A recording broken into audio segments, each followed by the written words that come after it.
घाति आचारोहने सर्वज्ञ बोध विराधता को पालिया प्रभु आपने। उपदेश देहित कर अनेकों भव्य निज सम कर लिए। रवि किरण प्रकाश डालो वीर मेरे अब ही। रवि किरण प्रकाश डालो वीर मेरे अब ही।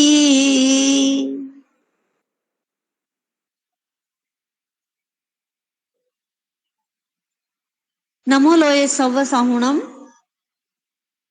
उस दिन हमारी बात चल रही थी कि वो भिक्षु क्रोध में आकर के उस शिला को नीचे गिरा करके सब जनों को चूर चूर करने लगा। रौद्र ध्यान पूर्वक उसकी मृत्यु हुई क्योंकि उसको भिक्षा नहीं मिल रही थी, है ना।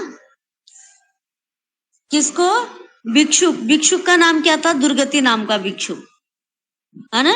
जगह जगह वो गया भिक्षा मांगने के लिए, भूखा था।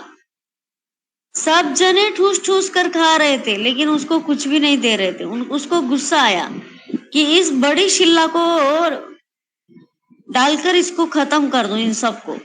गया बड़ी शिला को डालने के लिए तो ऊपर चढ़ा तो पैर फिसला और वो हट नहीं सका उस शिला के ऊपर से। उसी शिला के नीचे वो खुद दब करके रौद्र ध्यान में मरा और वह 7वीं नरक का मेहमान बना।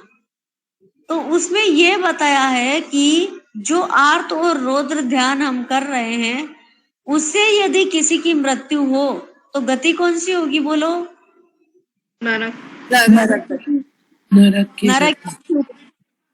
दोनों गति। अब यानी हमारा खुद का भव हम खुद बिगाड़ेंगे। तो इससे 2 ध्यान से बच करके, 2 ध्यान कौन से फिर बाकी के? धर्म ध्यान, शुक्ल ध्यान, रोध ध्यान, शुक्ल रोध ध्यान, आत्म ध्यान, रौद्र ध्यान, रोध ध्यान, आत्म ध्यान और रौद्र ध्यान, आर्त ध्यान और उसके अलावा धर्म और शुक्ल ध्यान। अभी हमारे कौन सा ध्यान चल रहा है? बोलो। धर्म ध्यान। धर्म ध्यान। आत्मा की बात हो रही है तो धर्म ध्यान है। और यदि ऐसे ही हम घर संबंधी बात करते हैं, बिजनेस संबंधी बात करते हैं, व्यवहार निभाने के जितने भी बात करते हैं, वो जितने भी ध्यान है सब आर्त ध्यान में आते हैं। सिर्फ और सिर्फ आत्मिक बात होती है, वही धर्म ध्यान है। अब धर्म ध्यान कहते किसे हैं? बोलो।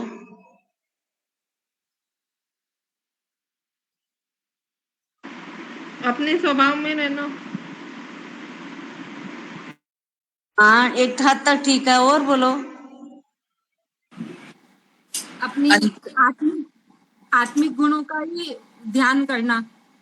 हाँ, वह धर्म ध्यान है। और बहुत सारी है, धर्म की परिभाषा बहुत है। खुद के स्वभाव को धर्म कहते हैं। अभी गुस्सा किया तो कौन सा स्वभाव है? बोलो। विभाव दशा में चले गए। विभाव दशा, राग द्वेष, विभाव दशा। अब कितनी देर गुस्सा कर सकते हैं? ज्यादा देर तो नहीं कर सकते, बहुत थोड़ी देर के लिए, बहुत कम देर के लिए कर सकते हैं। आपको मैं बोलूं चोरी करो, आप कर सकते हैं? नहीं।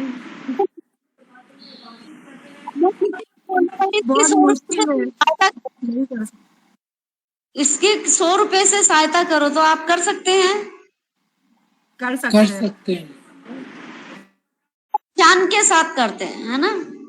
तो मेरा कहने का मतलब ये है कि जिनवाणी यही बात हमें समझाती है कि जो विभाव दशा है वह आर्त और रौद्र ध्यान है, और स्वभाव में यदि कोई जीव रहता है वही धर्म ध्यान है। और शुक्ल ध्यान में शरीर का, किसी का नाम का, किसी का भी भान नहीं रहता और पूर्ण रूप से आत्मा का अनुभव करता है। देखो धर्म धर्म किसे कहते हैं? अनुभव करना। आत्मा का अनुभव ही तो करते हैं। हवा आ रही है, हवा का अनुभव ही तो करते हैं। उसको दिखा सकते हैं कि हाथ में लेकर के, या मुंह से बोल करके बता सकते हैं कि भाई हवा आ रही है, हवा कैसी होती है, ये बता नहीं सकते ना। उसी प्रकार आत्मा किसे कहते हैं? तो आत्मा खाली क्या है बोलो? गुरु का अनुभव। घनपिंड, अनुभव ज्ञान का करने का घनपिंड। है, महसूस कर सकते हैं, अनुभव करना, केवल फील कर सकते हैं उसको। अनुभव करो। सांस निकल जाती है तो क्या करते हैं? शरीर को जलाओ, कुछ भी करो, हमें कोई पता नहीं चलता। और यदि अभी हम आत्मा से जुड़े हुए हैं तो एक अग्नि से कढ़ाई चिपक जाए या तवा चिपक जाए तो भी उसकी तरफ बार बार ध्यान जाता है या नहीं जाता बोलो? शरीर का ख्याल आता है ना। क्यों आता है बोलो? जब ये आत्मा अलग है और ये आत्मा निकल जाती है तो शरीर को जलाए तो भी पता नहीं चलता, उठा करके जला दिया जाता है। समय आत्मा और शरीर का सहयोग रहता है ना। तो इससे ये मोह किया हुआ है कि ये शरीर से राग रहता है, इसलिए हमारा स्वभाव क्या है? जो स्वभाव है आत्मा मेरी है, उसको छोड़ करके हमने किसको अपना माना? शरीर को। शरीर को। आत्मा का परिवार कौन है और शरीर का परिवार कौन है? बोलिए बताओ। आत्मा का परिवार उसके खुद के गुण। आत्मा का परिवार खुद के गुण, और शरीर का परिवार कौन है? सारा संसार, सब माता सारी पिता इंद्रियां, भाई बहन सब कुछ। पूरी इंद्रियां, माता पिता भाई बहन धन, जिस जिससे हमारा मोह है वो सब हमारा परिवार है। ऐसा बात नहीं है कि माता पिता और ये संसार यानी जो भी कुटुंब है वो ही परिवार है। धन को भी हमने अपना माना तो वो भी हमारा परिवार हो गया। हमने किया क्या? खुद के परिवार को छोड़ करके पर में हाथ डाला, और पर में हाथ डाला तो हाथ क्या लगा बोलो? जलेगा। कुछ भी नहीं। दुख आएगा से दुख लगेगा। इसके साथ कुछ भी जानने नहीं वाला नहीं है। मान मेरा कहना नहीं तो पछताएगा, मिट्टी का खिलौना मिट्टी में मिल जाएगा। मान मेरा कहना नहीं तो पछताएगा, मिट्टी का खिलौना मिट्टी में मिल जाएगा। तू कहता है बेटा मेरा, तू कहता है बेटा मेरा, एक दिन बेटा पड़ोसी बन जाएगा, मिट्टी का खिलौना मिट्टी में मिल जाएगा। देखो, जन्म से लेकर मृत्यु तक हम किसके लिए जीते हैं? देखो, सच्ची घटना बोलती हूँ। मेरे यहाँ थोड़ी दूर पड़ोस में ही समझो, यहाँ पे रहते हैं एक जने। बच्चों के लिए इतनी तपस्या की उस औरत ने, सच बोलती हूँ, राका परिवार है। मेरा बेटा डॉक्टर बनेगा, मेरा बेटा इंजीनियर बनेगा। स्कूल भेजती थी ना वो औरत बच्चों को, तब क्या करती थी पता? ऑटो आता था लेने के लिए, तो न तो वो आगे बिठाती न पीछे बिठाती, बीच में अपने बच्चों को बिठाती। यदि पहले से बैठ करके आए हुए होते थे ना बच्चे, तो उनको उतार करके और अपने बच्चों को बीच में बिठा करके फिर साइड में दूसरे बच्चों को बिठाती थी। दूसरे बच्चे चाहे कहीं भी जाओ, इतना ध्यान रखती थी अपने बच्चों का, इतना ध्यान रखती थी। सच में एक चीज बाहर की नहीं खाने देती थी। सुबह से शाम तक उसकी यही तपस्या थी, मेरे बच्चों का मेरा हाथ से खाना खिलाऊं बस। एक विश्वास नाम की कोई चीज नहीं थी उसको कि भाई कहीं डबल बार तेल में तला हुआ मेरा बेटा खा लेगा, मेरी बेटी खा लेगी तो कुछ हो जाएगा मेरे बच्चों। ऐसी स्थिति, इतना मोह था उसको। हर चीज घर पे बनाती थी, पास्ता से लेकर आइटम से लेकर हर चीज घर के बना करके। चाहे वो रसोई में कितनी तप लेती थी इस मद्रास में इतनी भयंकर गर्मी में, लेकिन कभी भी वो कहीं पर नहीं बेचती थी अपने बच्चों को बाहर खाने के लिए। उस औरत का बेटा अभी डॉक्टर बन गया, उसके बहू भी डॉक्टर आई, लेकिन और आगे प्रोग्रेस करने के लिए एग्जाम लिख रहा था, हार्ट अटैक आया और 35 साल का बेटा खत्म। सोचो, एक बेटा इंजीनियर बना, अजय से लव हुआ, शादी करके यहाँ वहां कहीं भी नहीं रहूं और विदेश जाकर के बस गया। आज दोनों जनों के इतनी बीमारियां हैं, बिल्कुल अकेले हैं। ये संसार है और हम कितना मोह करते हैं, इतने पागलों के जैसे मोह करते हैं सच में। अब देखो, आज एक है दो है ना तो राग ज्यादा बढ़ा है उल्टा बच्चों से। पहले 10-10 थे ना, इतना राग नहीं था माँ बाप का बच्चों। खाते थे, खा लेते थे। देखो, दादी देखती थी, चाची देखती थी, सबका विश्वास कर लेते थे, चलो सब देख रहे हैं कोई बात नहीं। आज हमारे 1 या 2 बच्चे हैं ना तो 10 नहीं, 20 नहीं, 50, 100 तक का राग अंदर से पैदा हो गया। बच्चों का खाने का विश्वास किसी के ऊपर नहीं करते, 1 मिनट का विश्वास किसी पे माँ नहीं करती। आज इतना राग और कषाय बढ़ा। ये हमने किया क्या? हम तो सोचते हैं परिग्रह घटाया। माँ बाप ने तो, हमारे जमाने में माँ बाप 7-7, 8-8, 10-10 पैदा करते थे और हमने कम पैदा किया, भाई हमारा परिग्रह घट गया। बोलो, परिग्रह घटा क्या आपका? हेलो, मोह बढ़ नहीं, गया, परिग्रह का मोह घटा, बढ़ गया, उल्टा बढ़ ज्यादा गया। हो गया। परिग्रह की परिभाषा क्या है? बोलो। चीजों से लगाव होना, जो चारों तरफ से ग्रहण करते हैं ना उसे परिग्रह कहते हैं। स्वयं को छोड़कर सबको ग्रहण करना परिग्रह है। चारों और तरफ से जिसका मोह करना, सब तरफ से ग्रहण करना, चारों ओर से। हाँ हाँ, और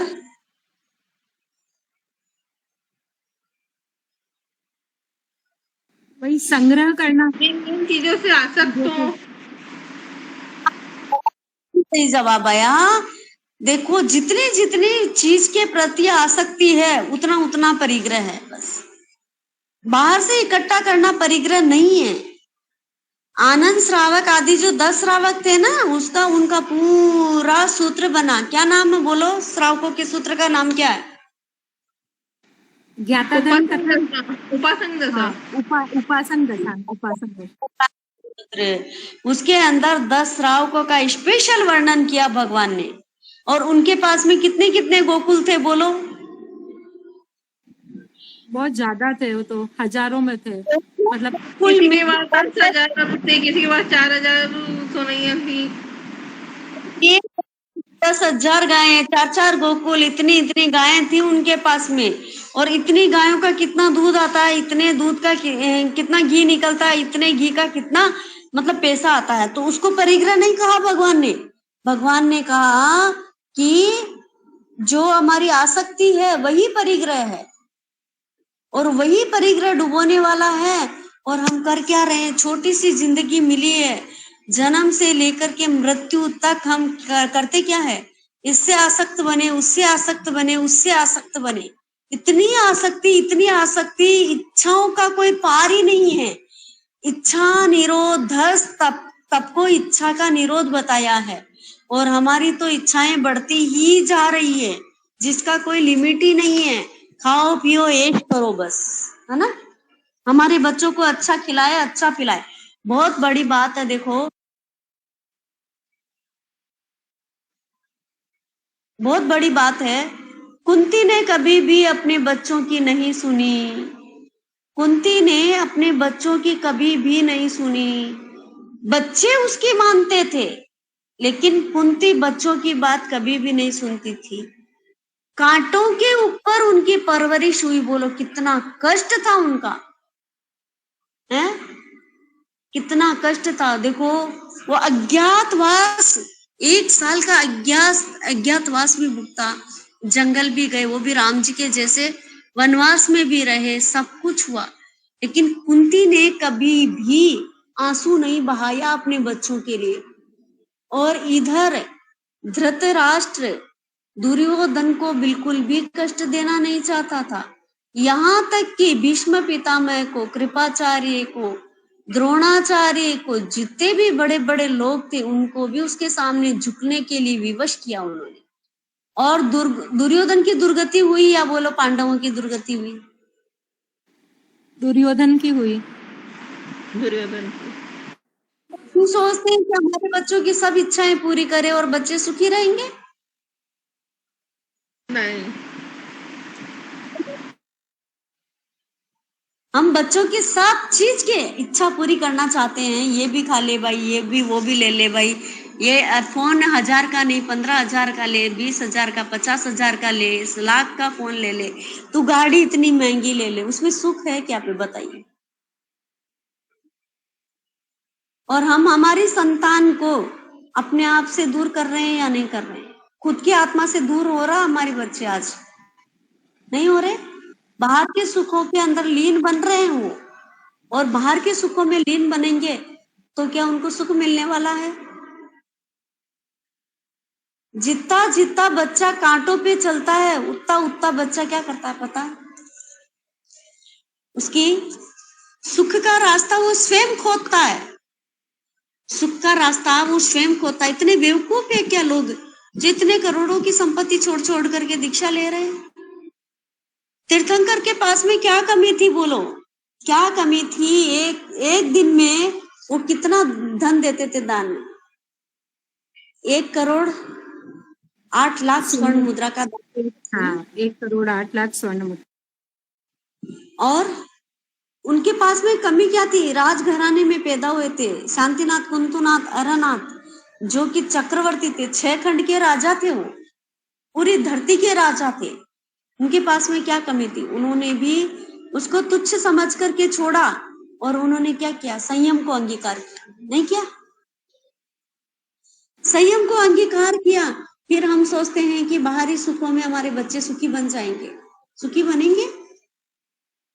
कुंती ने कभी भी बच्चों को पाला और अपना खुद का अनुभव कराया उसने। यहाँ तक कि द्रौपदी को शादी करके लाए तब कहते माँ एक चीज लाए, का 5 मिल करके बांट लो। हाँ, माँ की बात मान ली, 5 मिल करके बांट ली। बोलो, कभी भी प्रश्न नहीं किया माँ तू क्या कह रही है? कभी भी 5 पांडव की बात बोलो, कहीं पर भी इतिहास उठा करके देख लो, कभी भी पांडवों ने अपनी माँ से नहीं बोला माँ तू ये क्या कह रही है, हम नहीं करेंगे। कभी भी नहीं बोला।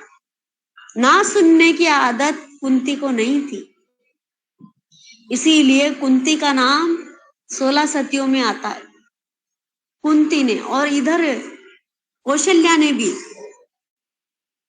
इधर राज तिलक की तैयारी हो रही है, अचानक में कहा? वहां वन में जाने का आदेश हुआ, लेकिन फिर भी कभी भी प्रश्न नहीं किया इसने, कौशल्या ने, कि मेरे बच्चे को तुम लोग कहाँ भेज रहे हो। कभी भी प्रश्न नहीं किया। ऐसी माएं ऐसे हीरो को देखो तराश तराश करके और भी चमकाया।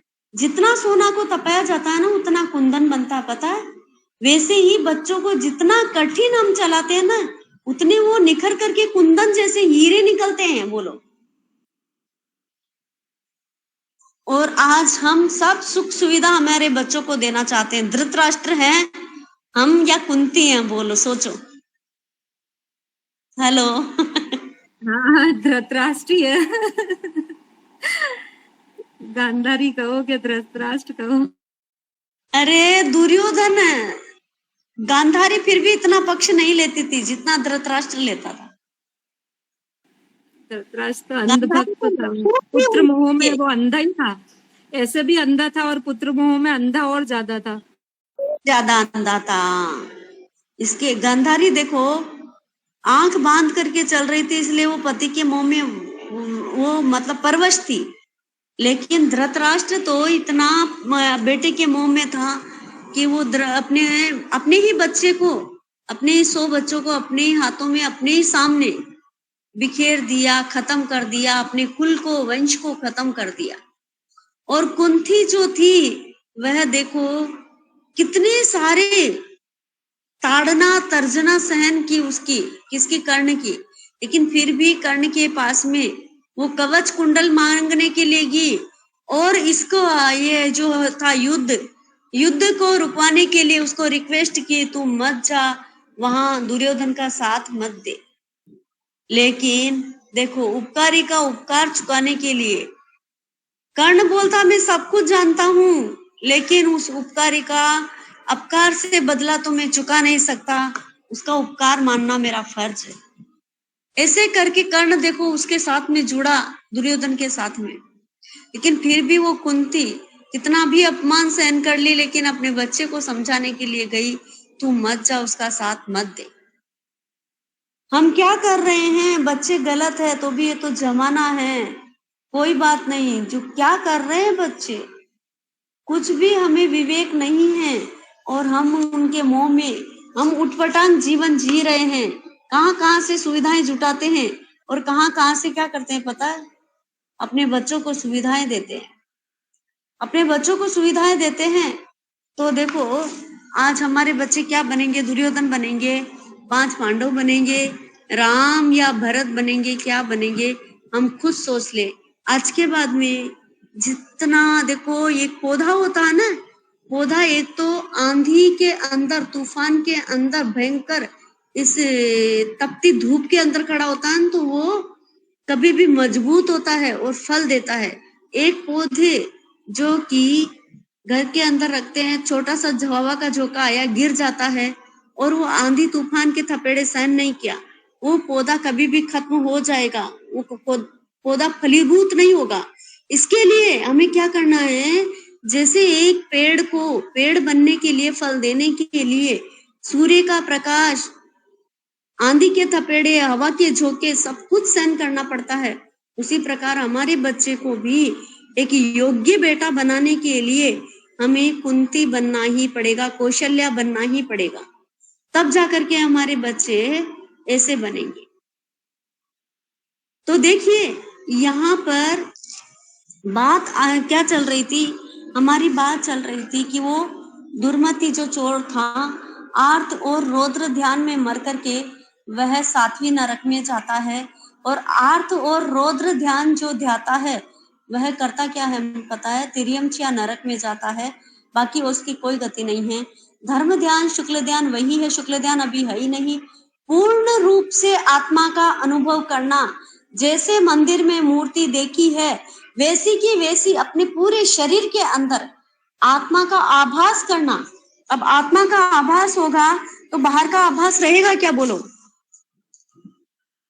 हेलो, नहीं नहीं,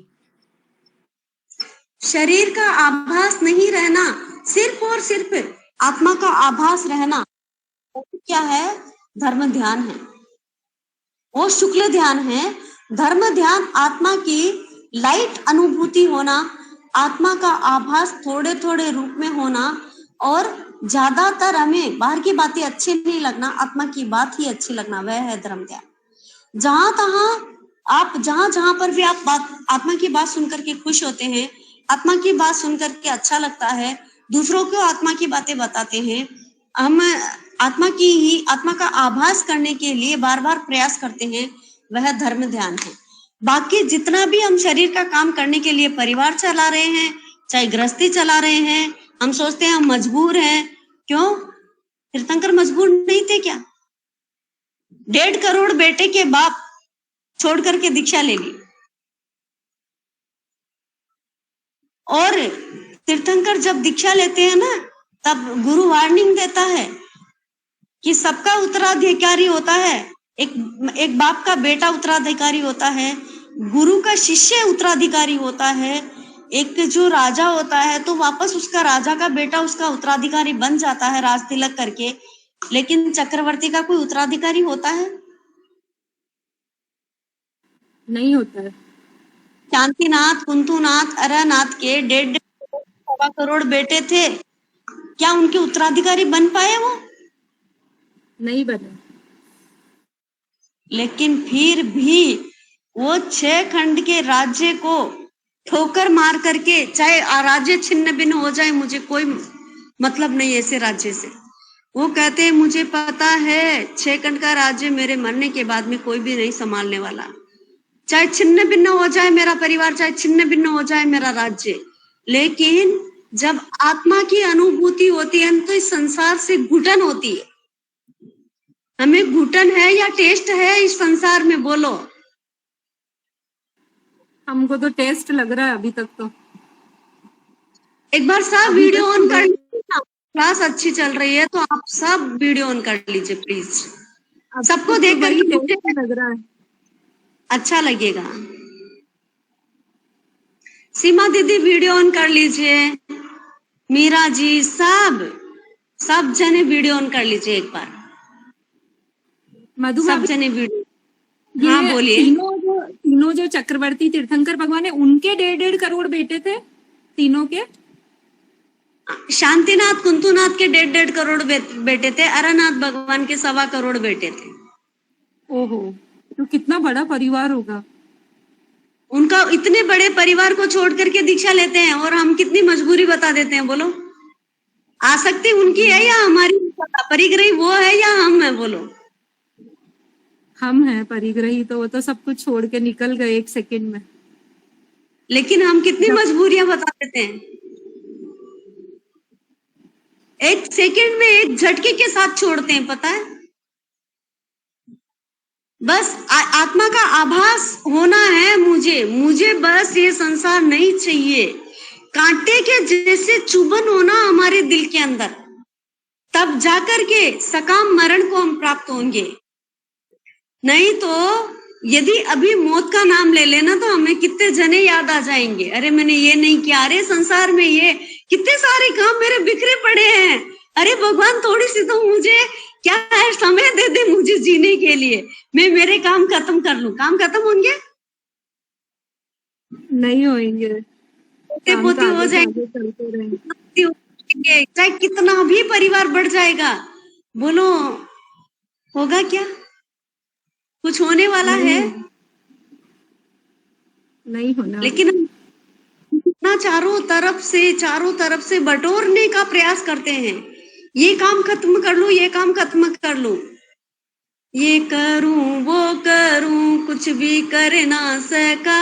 ये करूं वो करूं, कुछ भी कर ना सका। माटी गलने लगी देखते देखते। तो देखिए यहाँ पर हम सोचते हैं कि मैं ये भी कर लूं वो भी कर लूं, लेकिन कुछ भी नहीं कर पाएंगे।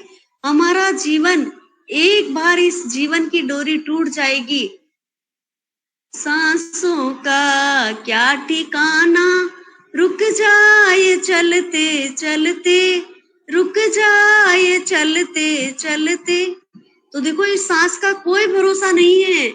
वह कभी भी देखो कर्म नहीं करता, शर्म कभी भी शर्म नहीं करता। कब हमारी सांस की डोरी टूटेगी कोई पता नहीं। और कर्म जब उदय में आता है ना, तो कोई भी कुछ नहीं कर सकता, चाहे दुनिया कितनी भी हमारे ऊपर दया करे। अभी कोरोना आया था ना, घर के घर खाली हो गए, बच्चे अनाथ हो गए, पति अनाथ हो गए, औरतें विधवा हो गई, माँ बाप तरसते रह गए। लेकिन पूरे एक एक गांव तो ऐसा है कि पूरे के पूरे घर के ताला लग गए। लेकिन फिर भी कर्म ने शर्म की। लोग कहते हैं हाय हे भगवान ऐसा क्या हुआ उसके, हम दया करते हैं लेकिन कर्म मौका ही नहीं देता। इसीलिए बोलते हैं ऊपर वाले की लाठी में इतनी दम है कि वो पड़ती है ना तो ये कोई भी जीव संभल भी नहीं सकता। इसके साथ विचार रफू बन जाते हैं और वो तड़प तड़प करके इसलिए मरता है क्योंकि वो सोचता है कि संसार का ये काम निपटा लूं, वो काम निपटा लूं, ये काम निपटा लूं, वो कर लूं, लेकिन वो कुछ भी नहीं कर सकता। देखो एक, अब हमें इसके लिए क्या करना है, सकाम मरण मरने के लिए क्या करना है। पहली बात तो हमें ये समझना है कि सकाम मरण मरने के लिए हमें करना क्या है। बोलो कोई बताएंगे? अपनी इच्छाओं को खत्म करना सबसे पहले तो। बात बोलिए, इच्छाएं खत्म नहीं होगी, संज्ञा रहेगी अभी तक, लेकिन उससे पहले बताइए, उसके पहले की स्टेज बताइए। इच्छाओं को खत्म करने के लिए और भी हमें क्या करना है? इच्छाओं को सीमित करेंगे भाभी जी जब भी होगा ना, मोह त्यागना होगा। क्या बोले लीला जी? मोह त्यागना होगा। चीजों के प्रति और आसक्ति कम करना। हाँ मोह त्यागना होगा ना सब चीजों से। और भी बोले। चीजों के प्रति आसक्ति कम करना। राग द्वेष। देखो एक उदाहरण के द्वारा इसको समझेंगे ताकि क्लियर समझ पाएंगे। एक व्यापारी था, उसने व्यापार शुरू किया। एक व्यापारी था, व्यापार शुरू करता है, उसमें तरह तरह के कपड़े मंगवाता है वो कंपनी से, है ना। अब इतना माल भरता है वो, पूछो मत। लेकिन क्या होता है, जो पार्सल आती है उसमें से ज्यादा कपड़े तो खराब निकल जाते हैं और थोड़े कपड़े ही उसके अच्छे कपड़े निकलते हैं। अब वो थोड़े कपड़ों को बेच करके उसके मुनाफा नहीं होता। ज्यादा कपड़े यदि उसके खराब निकले उसमें और कम कपड़े अच्छे निकले तो उसको लॉस है या प्रॉफिट है? बोलो। लॉस होगा। उसी प्रकार हमारे विचारों की पार्सल आती है, एक तरह की विचारों की पार्सल आती है। उसमें से अपने माल को चेक करो, रोज चेक करो, हर पल चेक करो कि ये माल घटिया है या बढ़िया है। हेलो, हाँ समझ में आ गया। घटिया हेलो ज्यादा दीदी। शुभ और अशुभ वो है ना, कि अशुभ भाव ज्यादा है कि शुभ भाव ज्यादा है। हमारे जो होलसेल में माल आ रहा है, होलसेल में विचार कितने आते हैं? बोलो। सिंगल विचार कभी आता है? नहीं आता है, चलते ही जाते अरे हैं, और कहाँ तक चल जाते पता ही नहीं चलता है। हाँ, अरे मारा सा आते हैं ना, तब बहराते बहराते इतने कंफ्यूज हो जाते हैं, बहुत सारी चीजें छूटी जाती हैं। अभी कितने सारे एक साथ विचार लाते हैं उस समय हम, कितने भाव होते हैं ऊंचे कि ये भी बहरा दूं वो भी बहरा दूं। उसमें कम जाता ज्यादा है पात्री में, और ज्यादा तो रह ही जाता है। मेरे यहाँ पे देखो कितनी बार मारा सा आते हैं ना, देखते देखते वो बोल रहे हैं कि ये बहरा दे, तब बीच में वो बोल देते हैं कि चलो ये भी चाहना, तो उस चीज को बहराने लगती हूँ, तब तक दूसरी चीज भूल जाती हूँ। बाद में इतना पश्चाताप होता, पूछो मत। तो हम भी बाद में पश्चाताप करेंगे। होलसेल में माल आ रहा है, उसको चेक नहीं कर रहे हैं हम, चेक नहीं कर रहे कितना माल खराब है, कितना माल अच्छा बढ़िया माल है, मार्जिन कितना है हमारे पास में, प्रॉफिट कितना हो रहा है, इसका हम विचार कर रहे हैं क्या? बोलो। नहीं करते। बस यहीं पे गड़बड़ है। हमारे माल को हम देखते ही नहीं कि कितना खराब माल है और कितना बढ़िया माल है। उसमें बढ़िया माल तो कम होता है। अभी आज से ही, इस वक्त से ही अपने विचारों की पूंजी को देखने का प्रयास करिए कि प्रॉफिट कितना हो रहा है और नुकसान कितना हो रहा है। मेरी इस विचार रूपी खोपड़ी के अंदर बढ़िया माल ज्यादा है या खराब माल ज्यादा है? आज से एक एक विचार आए ना, तो अपनी मर्जी के बिना मत आने दो। क्यों आने दे? चोर के लिए खुला हुआ घर है क्या हमारा? बोलो। डाकू के लिए हम खुला हुआ घर रखते हैं क्या? बोलो। हीरो का सेट ला करके दिया तो फ्रीज पर इधर उधर रख करके भूल जाते हैं क्या? बोलो। नहीं भूलते। फिर यहाँ पे लापरवाही क्यों है? यहाँ पे ये बात क्यों सेट नहीं होती कि मेरी मर्जी के बिना कोई मेरे घर में नहीं आ सकता, तो मेरे खोपड़ी के अंदर कैसे आ सकता है भाई? उसके पहरेदार खुद बनो। एक भी विचार को चेक किए बिना उस माल को आने मत दो। पहले चेक करो कौन सा माल मेरी दुकान में आ रहा है, चेक करके फिर आने दो, तब जाकर के हमारा काम होने वाला है। तब जाकर के हम अपरिग्रही बनने वाले हैं। इच्छाओं का निरोध करो। इच्छाओं का निरोध तो कब होगा? जब हर माल को चेक करके आने देंगे। पहले से नुकसान हो जाता है, पहले से शुरू से लॉस में गाड़ी जा रही है, लॉस में गाड़ी जा रही है, तो बोलो फिर इच्छाओं का निरोध कर सकते हैं अपन? बस बात यही है। सकाम मरण मरने के लिए हमें विचारों को विचार के अंदर, हमारी खोपड़ी के अंदर जो माल आ रहा है उसको चेक करके आने दीजिए। हमारी मर्जी के बिना एक विचार नहीं आना। वर्तमान में जिए, न भूत में जिए, न भविष्य में जिए। जब वर्तमान में जिएंगे तब जाकर के हमारा काम बनने वाला है, नहीं तो काम बनने वाला नहीं है।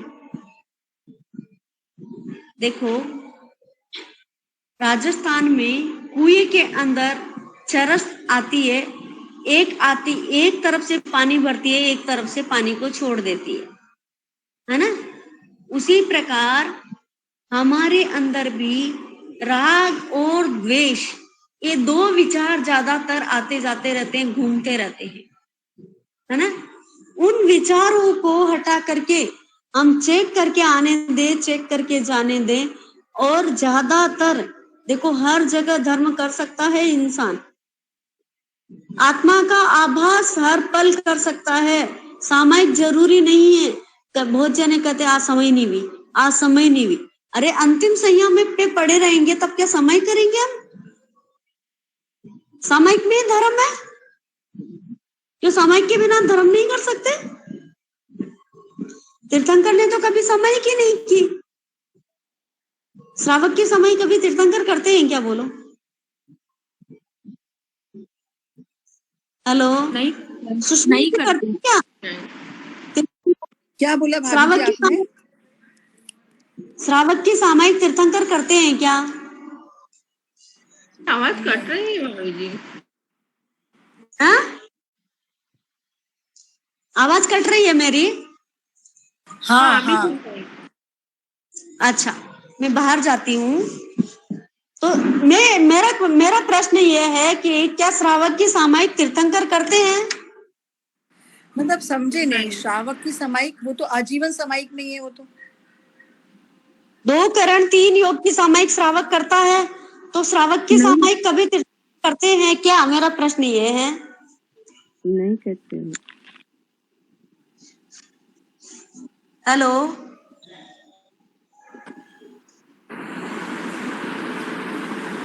नहीं करते। तो हम सामयिक करते हैं वैसे तो नहीं करते, पर वो हमेशा ही संभाव में ही रहता है। नहीं, मेरा कहने का मतलब द्रव्य सामयिक को ले लीजिए, तो 2 करण 3 योग से कभी तीर्थंकर सामयिक करते हैं क्या? नहीं करते।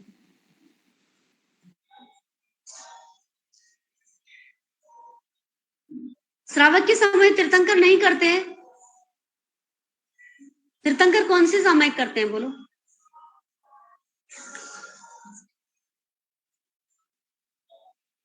मेरे को तो नहीं पता है। सुषमा जी, सीमा दीदी, लता जी,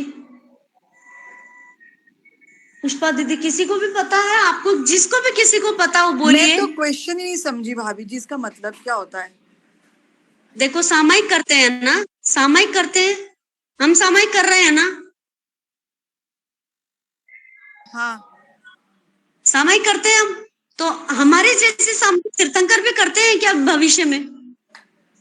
तीर्थंकर तो नहीं करते, वो तो हमेशा मतलब उनकी सामयिक ही आजीवन, जैसे साधु लोग होते हैं उनकी तो आजीवन सामयिक है, तो उनको जरूरत ही नहीं है सामयिक की, तीर्थंकरों को।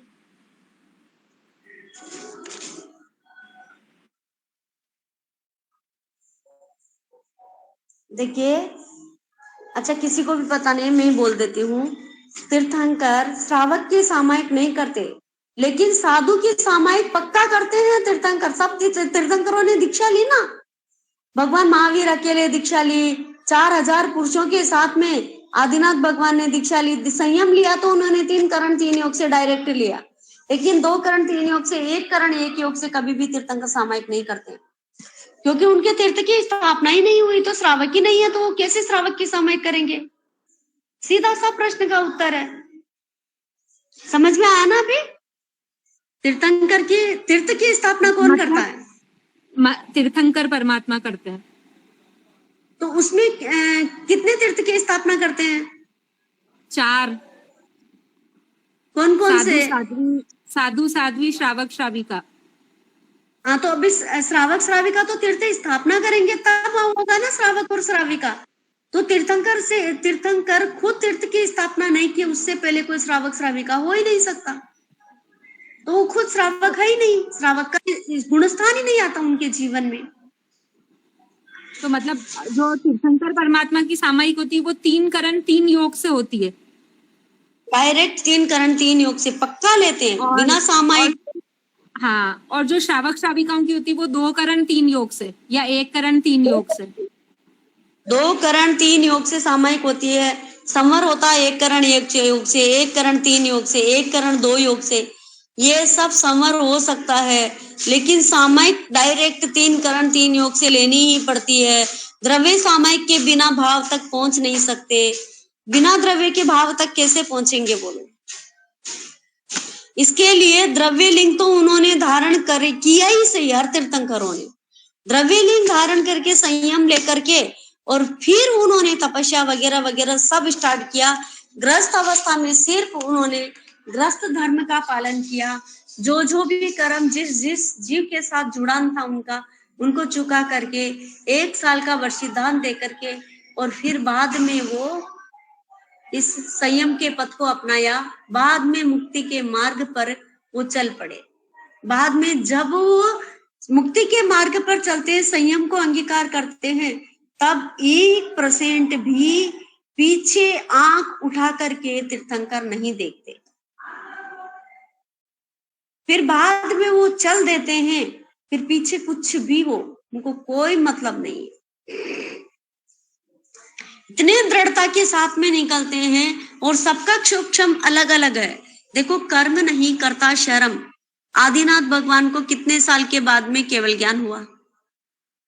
1000 वर्ष के बाद। मल्लीनाथ को कब हुआ केवल ज्ञान?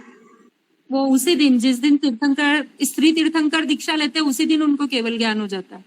सिर्फ 48 मिनट के अंदर अंतर मुहूर्त में उनको केवल ज्ञान हुआ।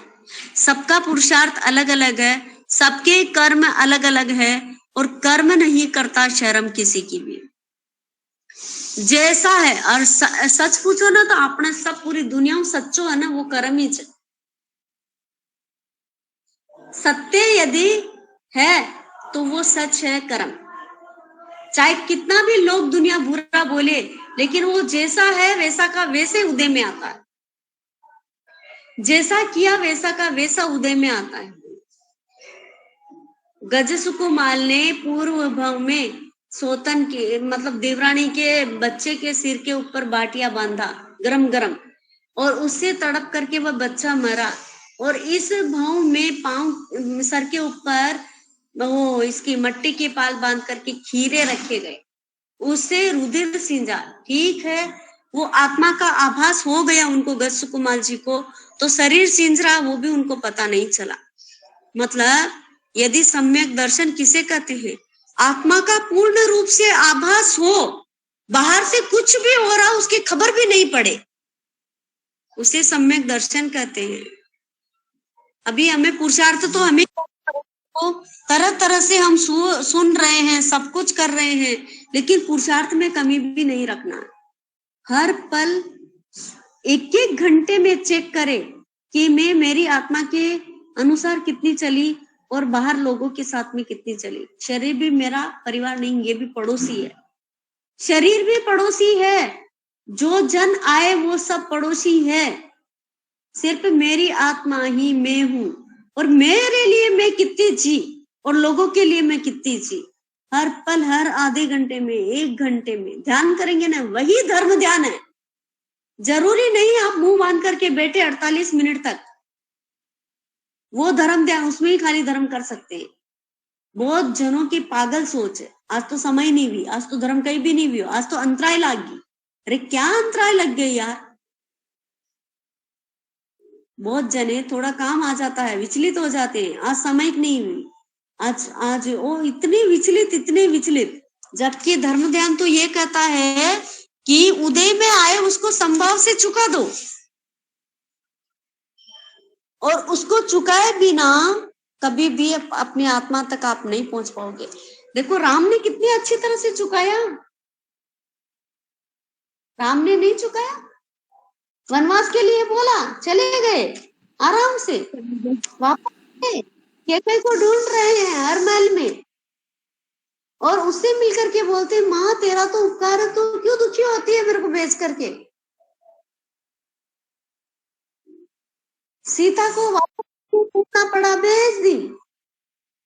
पूरी जिंदगी भर हमारी नजरों में कष्ट था, और उनकी नजर में सम्यक दर्शन से ये दिखता था कि ये मेरा जो कर्ज है उदय में उसको चुका दूं, मेरा रास्ता क्लियर कर लूं, ताकि मेरे रास्ते में कांटे न आए, कर्म रूपी अड़चन न आए, और मैं चली जाऊं कहाँ?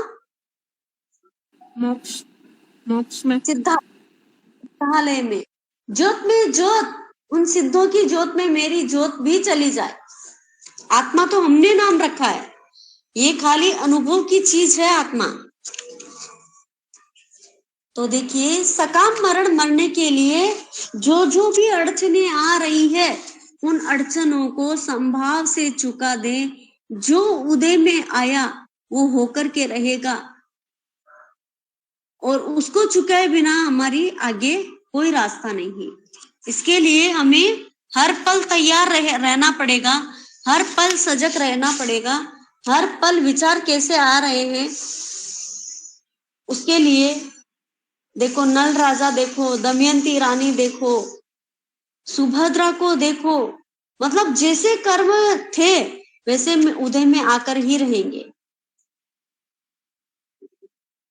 जरा कर्म देख के करिए, इन कर्मों की बहुत बुरी मार है, नहीं बचा सकेगा परमात्मा, फिर औरों का क्या एतबार है।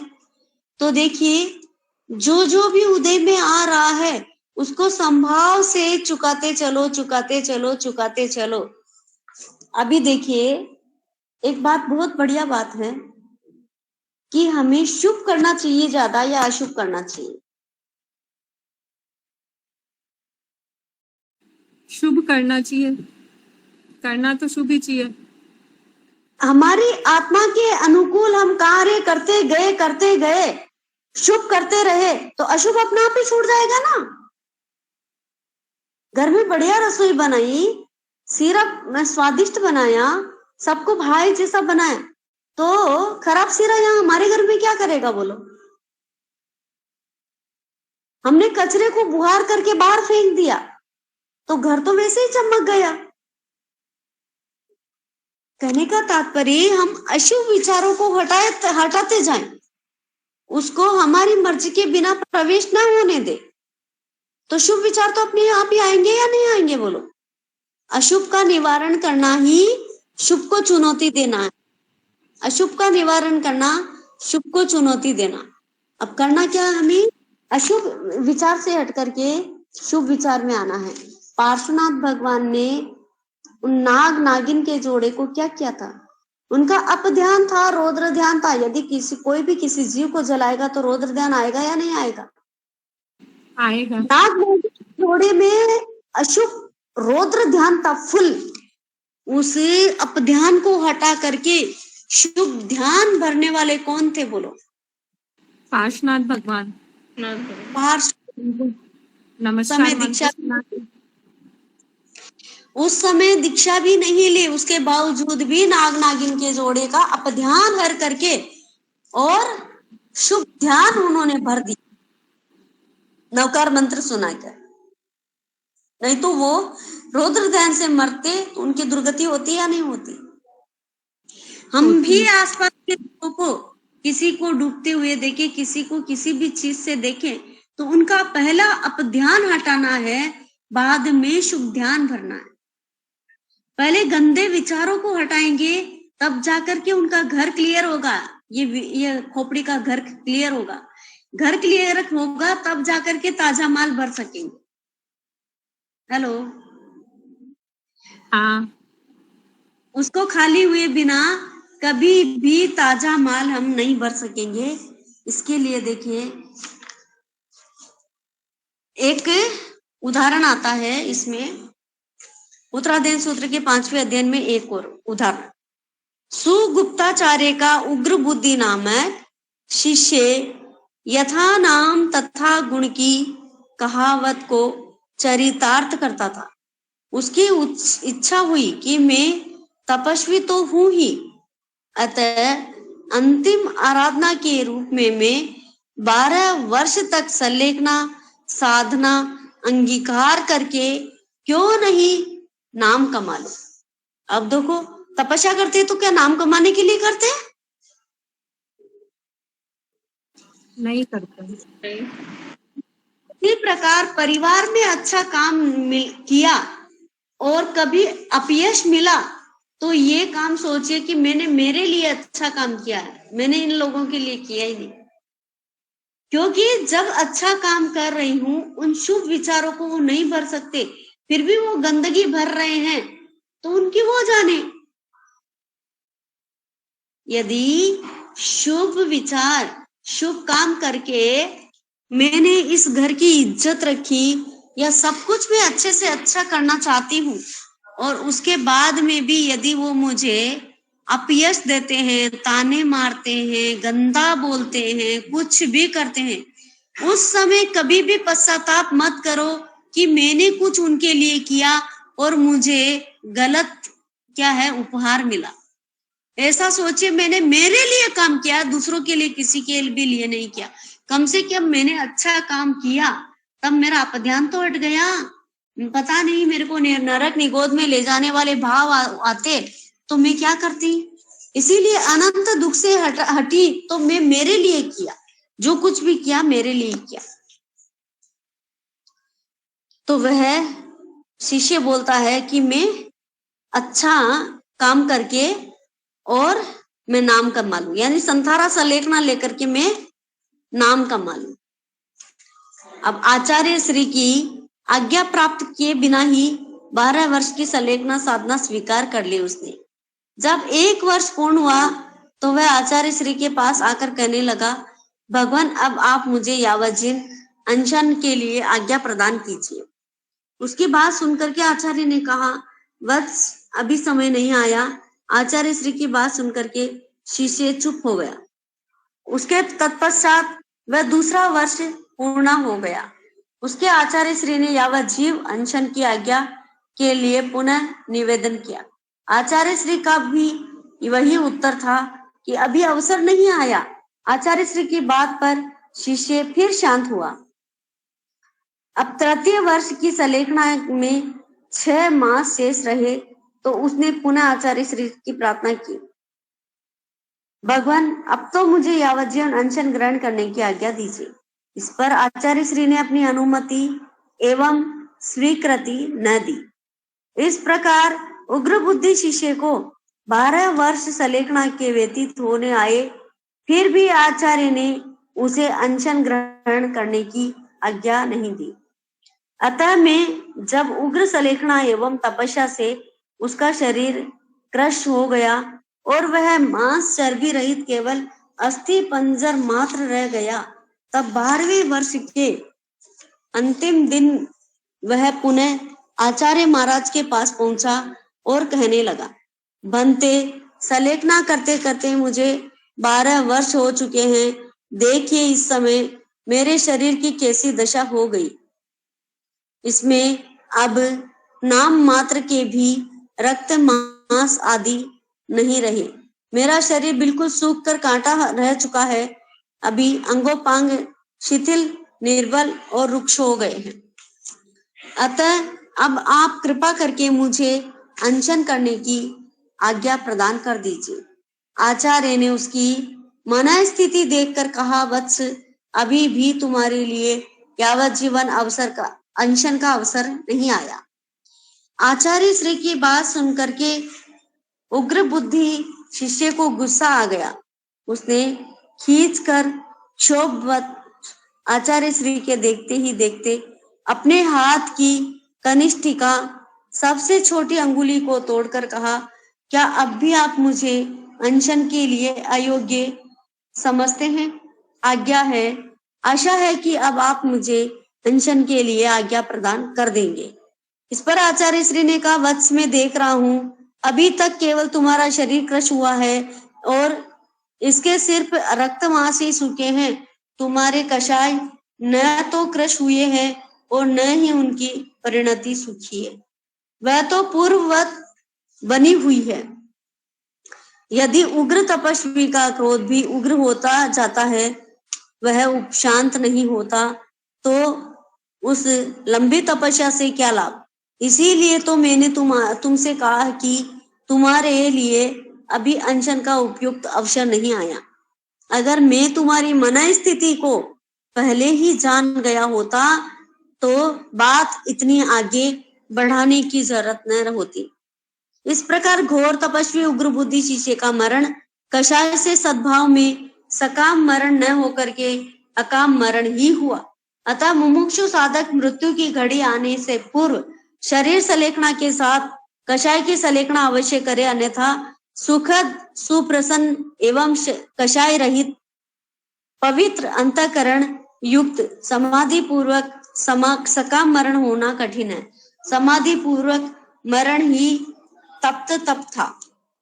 आचरित व्रत या धर्म का तथा पठित श्रुत का सार है। इसीलिए देखिए, कभी भी हम सोचते हैं कि कषाय तो कम ही नहीं हुए और उसके बावजूद में मैं सलेखना संथारा कर लूं, तो वो हो सकता है क्या? बोलो। नहीं हो सकता है। मतलब शरीर क्रश हो रहा है, उसके साथ साथ आत्मा के अंदर जो कषाय है वो भी पूरी तरह से खत्म हो जाने चाहिए, तब हमारा संथारा सार्थक हो सकता है। बस कषाय तो शांति नहीं हुए और हम सलेखना संथारा के लिए जिद पर अड़े हुए हैं कि मैं सलेखना कर लूं, संथारा कर लूं। वह कभी भी नहीं होगा। कषाय को मंदा नहीं करेंगे। देखो कषाय कब छूटेंगे जाकर के? 14 सीढ़ी बताई ना मोक्ष में जाने की, उसमें से कौन सी सीढ़ी पर जाकर के 4 कषाय खत्म हो जाते हैं?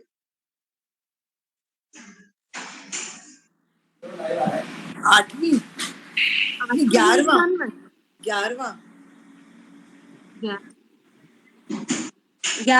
11वें में तो सबके सब कषाय दबे हुए रहते हैं।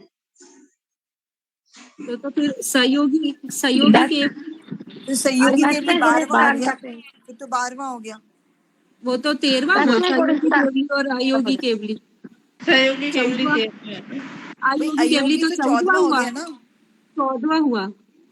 सहयोगी 12वां हुआ, 12वां 13वां। उसमें तो सारे ही खत्म हो जाएंगे, केवली बनेंगे तो।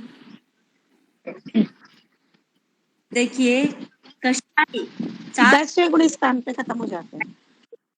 तो लोभ सूक्ष्म संप्राय का अर्थ है लोभ। कौन सा? 12वां 10वां गुणस्थान में सूक्ष्म संप्राय गुणस्थान है। 10वां, हाँ 10वां गुणस्थान क्या है? 10वां गुणस्थान सूक्ष्म संप्राय 7वां है। 10वां गुणस्थान सूक्ष्म संप्राय यानी कम कषाय वाला, अल्प लोभ वाला। और 10वें गुणस्थान के अंदर क्षपक श्रेणी चल रही है यदि, तो वह 10वें गुणस्थान में सूक्ष्म लोभ का क्षय करके 11वें में नहीं जा करके 11वें को लांग करके सीधा 12वें में जाएगा। 10वें गुणस्थान के अंदर अमोनी कर्म का क्षय हो जाएगा, वहां पे कषाय मात्र लेश मात्र भी नहीं रहेगा। 12वें गुणस्थान के अंत में ज्ञानावण्य दर्शनावण्य और अंतराय कर्म का क्षय करके 13वें गुणस्थान में जाएगा। 13वें गुणस्थान में उसको 10 बोलों की उपलब्धि मिल जाएगी, गिफ्ट में मिलेंगे। वह है केवल ज्ञान। केवल देखो, इसको ज्ञानावण्य को क्षय करने के बाद में केवल ज्ञान, दर्शनावण्य को क्षय करने के बाद में केवल दर्शन, अंतराय कर्म को क्षय करने के बाद में 5 लब्धि और मोहने कर्म को क्षय करने के बाद में क्या क्या मिलेगा? शुक्ल ध्यान और यथा क्या चारित्र और शुक्ल ध्यान, यथा क्या चारित्र और क्षयिक संकित।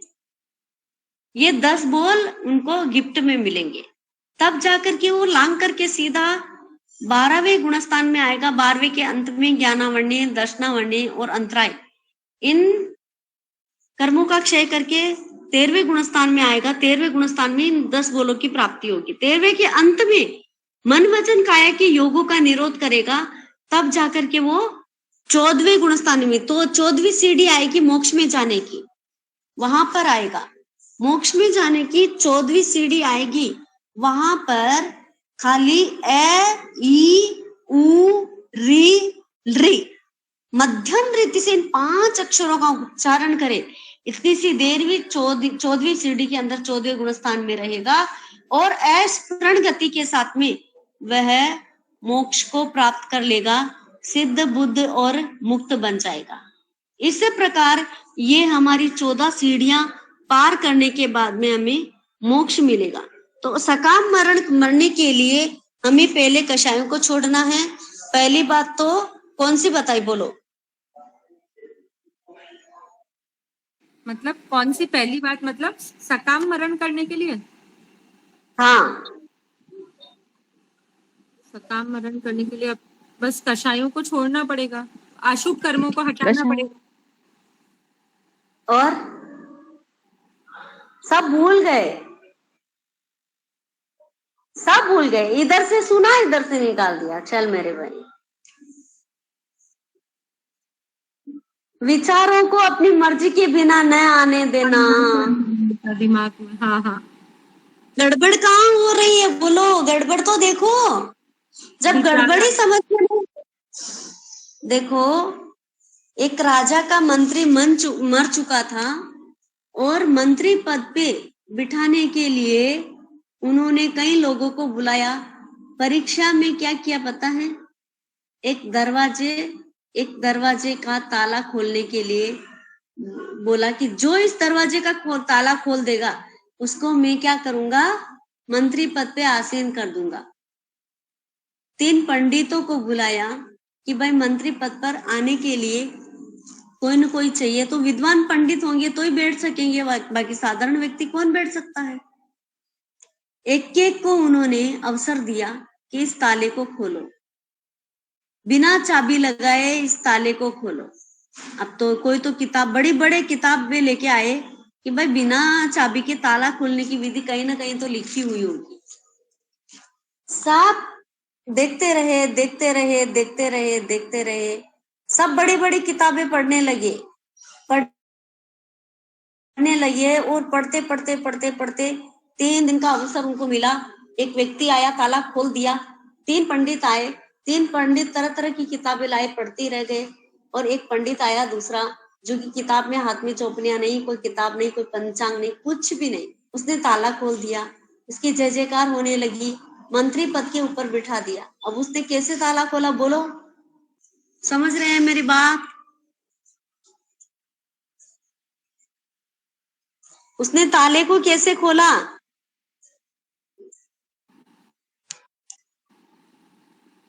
कैसे खोला? बिना चाबी लगाए कैसे खोला? बिना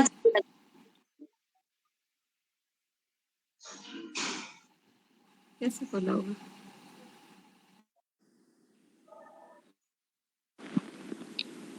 उसके दिमाग में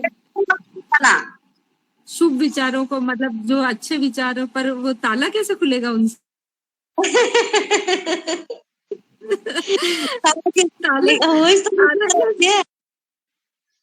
हर मंत्र सुना के खोल दिया क्या?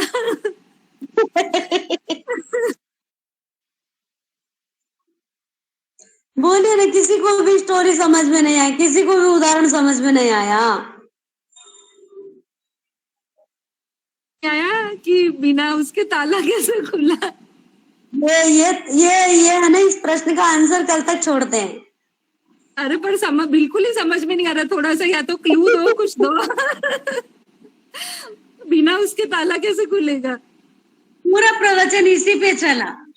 वो जादूगर था, मैजिक से खोल दिया। पूरी रामायण देख ली, फिर बोलते हैं कि राम के पिता का नाम क्या है। अरे पर यार ये तो 14वें गुण स्थान से ताले का कैसे संबंध हुआ, कुछ समझ नहीं आया। ये प्रश्न कल पे छोड़ते हैं, सब ढूंढना आज से। आप लोगों को समझ आ रहा है? कुछ आ रहा है क्या? किसी को समझ आ रहा है तो क्लू बताओ थोड़ा बहुत, मुझे तो नहीं आ रहा है। नहीं आया। दरवाजा खुला हुआ मधु, था, थोड़ा सा ताला क्लू लगा दो, हुआ था। कुछ समझ में नहीं आ रहा है यार। कषायों कुछ को भी समझ में नहीं आ रहा। लेकिन फिर उससे ताला कैसे खुलेगा दरवाजे का? वो तो एक द्रव्य है ना ताला, तो यार मन का होता तो चलो आत्मा का तो खुल जाता। समझाने का प्रयास किया मैंने, चलो बोल दो। हाँ बोल दो वरना मुझे नींद नहीं आएगी। हाँ बोल दो। बोल दो आप स्वाध्याय हो बताओ। हाँ मुझे नींद नहीं आएगी, ताला कैसे खुला मैं सोचती रह जाऊंगी। देखिए, वो चौथा व्यक्ति आया, साधारण व्यक्ति। उसने कुछ भी पंचांग वगैरह हाथ में नहीं लिया, सिर्फ वहां पे गौर से देखा तो ताला के चाबी लगी हुई नहीं थी, ताला तो खुला ही लटका हुआ था ऐसे ही। वो सब तो पढ़ने में ही रह गए और अरे। उसने तो ताले को कैसे ही फेंक दिया। इसीलिए बात यहाँ पे मेरे समझाने की, इस उदाहरण को समझाने की यही बात थी कि हम परिस्थिति को नहीं समझते कि हम सकाम मरण को कैसे प्राप्त करेंगे। परिस्थिति को नहीं समझेंगे तो हम आगे नहीं बढ़ पाएंगे। इसके लिए हमें हमेशा सजग रहना है। हर विचार को हमारी मर्जी के बिना चोरों को नहीं घुसने देना।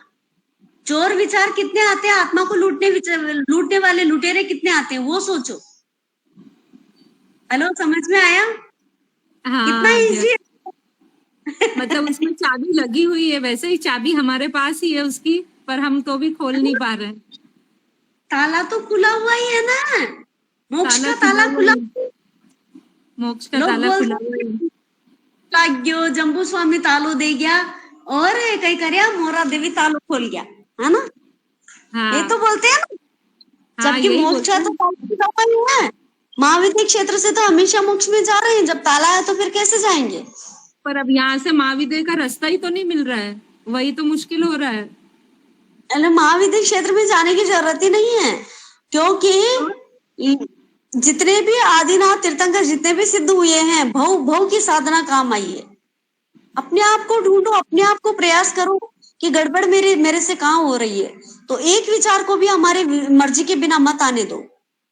माल कितना अच्छा आ रहा है, कितना बुरा आ रहा है, ये तो देखो। खाली बिजनेस करने से फायदा क्या है बोलो?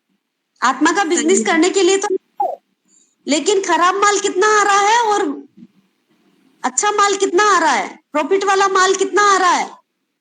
बस यहीं पे जब अच्छे को इकट्ठा करते रहेंगे तो बुरा तो अपने आप ही भाग जाएगा, उसको भगाने की जरूरत ही। विद्वानों की सभा में अज्ञानी क्या करेगा बोलो? जब अच्छे विचार आ रहे हैं, बुरे विचार क्या करेंगे बोलो? उनको आने ही नहीं देंगे। तो बस सकाम मरण मरने के लिए हर विचार को अपनी मर्जी के बिना मत आने दो बस।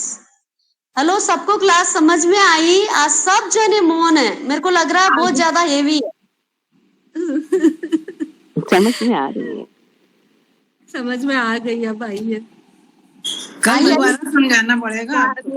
रोज चिंतन में ही रहना कि अपन क्या विचार कर रहे हैं, किस विचार को आने देना है, किसको वहीं खत्म कर देना है, इसको नहीं लेकिन आने देना। गड़बड़ है, चला रहे हैं लेकिन गलत माल ज्यादा आ रहा है, उसका प्रॉफिट नहीं हो रहा, बस यही गड़बड़ है। इसमें ये होता है ना कि जैसे अभी तो याद है सब, फिर थोड़ी देर में सब थोड़ी देर बाद भूल जाते हैं कि क्या आने देना है क्या नहीं आने देना है, वापस वैसा का वैसा ही हो जाता है।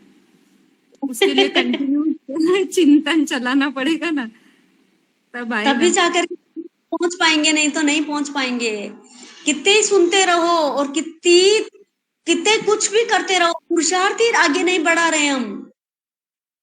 पुरुषार्थ तभी बढ़ेगा जब हम विचारों को अपनी मर्जी के अनुसार आने देंगे, तभी जाकर के सकाम मरण होने वाला है, नहीं तो नहीं होगा। तो देखिए, यहाँ पे क्लास क्लोज करते हैं यहीं पे। और भगवान की वाणी के विपरीत कुछ कहने में आया हो तो तस्मिच्छामि दुक्कड़म। सकाम मरण मरने के लिए हमें दिन रात पुरुषार्थ करना पड़ेगा, तब जाकर के सकाम मरण तक हम पहुंच पाएंगे। और सकाम मरण जिसका हो गया उसका मोक्ष निश्चित है, पक्का है। ज्यादा से ज्यादा 7 या 8 भव, बस ये आगम बता रहा है। इसीलिए सब जनों को मेरा जय जिनेन्द्र। कल कितनी बजे रखेंगे मधुभाभी जी? कल पक्की है? कल पक्की है ना? हाँ तो कल 8 से 9 इंच। ठीक है, 8 से 9 ठीक है। ठीक है, जय जिनेन्द्र साहब, आपकी अनुमोदना बारंबार, धन्यवाद आपको। सबको जय जिनेन्द्र आपको आपकी सबको। अनुमोदना मधुर। जय जय जिनेन्द्र।